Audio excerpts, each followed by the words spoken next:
All right, this morning approximately 1:30 in the morning, this morning on October 20th, 2011, we received a phone call from the residents at 3 Park Drive here in Fawn Grove. The homeowner related that approximately 1:30 in the morning she was sitting in her home office. I believe the residence is a split level, so it was on the upper level of the residence. She heard a noise in the living room area. She went down to investigate. She encountered a white male. He was wearing a ski mask and gloves. He told her to be quiet. At this point, she alerted her husband by yelling upstairs to him. He was asleep. He did come down and have an altercation with the male. At this point, there was a weapon displayed. A shot was fired. Mr. Connor, 66 years old, was struck in the upper right chest area. The bullet did exit. At this time, it's still under investigation what actual type of gun it was. It was definitely a handgun. They do have the casing, so once they send that off to the lab, they'll be able to determine what type of weapon was used. At this point in the altercation, Ms. Connor went upstairs, tried to lock herself in the same home office that she was originally in.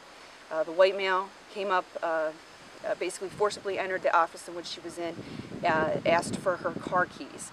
At this point, she just handed the guy her purse. He dumped it into the sink, took her car keys, and subsequently stole her vehicle. It was a Hyundai.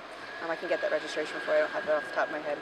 It was a Hyundai Elantra, blue in color, which he still, we think, still probably has in his possession. So he's on the loose right now? Correct. He has not been caught. Are you, an armed guy? Obviously, I mean, this guy forcibly entered a residence at a time of day where you would, a reasonable person would assume people are going to be home at the residence or asleep. So, yeah, I mean, people should use caution. We don't know if this is just something random or if this is something that he will try again. Any reason he may have targeted this house? Is there any reason to believe that? At this point, we don't have any reason to believe why he targeted it. I mean, Fawn Grove is a small, quiet community in southern York County. It's kind of a bizarre, strange events that it would occur here. So, yeah, we don't really have any reason to believe that he targeted them specifically. Is there anything with the house or the couple, like, you know, jewelry store owners or collector? We saw he had some fancy cars in the Yeah, garage. at this point, I'll have to get some updates on that. As far as motive goes, I haven't been given a reason that he may or may not have entered the residence. Again, I will verify his name, Cooper. It says Cooper in the release. Does it say? Okay. Mr. Cooper was transported to York Hospital. The resident surgeon did give us an update that he is in stable condition and he's out of surgery. And how did the guy, do we know yet how he got into the house? What our investigators are telling me is we believe he may have entered through a dog door at the residence. I believe the residence was secure.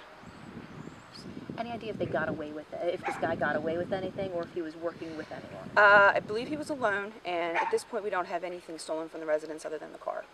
Has anyone seen the car since the last 6 No, hours? so you know, anybody with any information, anybody who spots the vehicle, certainly give State Police a call. Any leads that we can get, to help bring this guy to justice.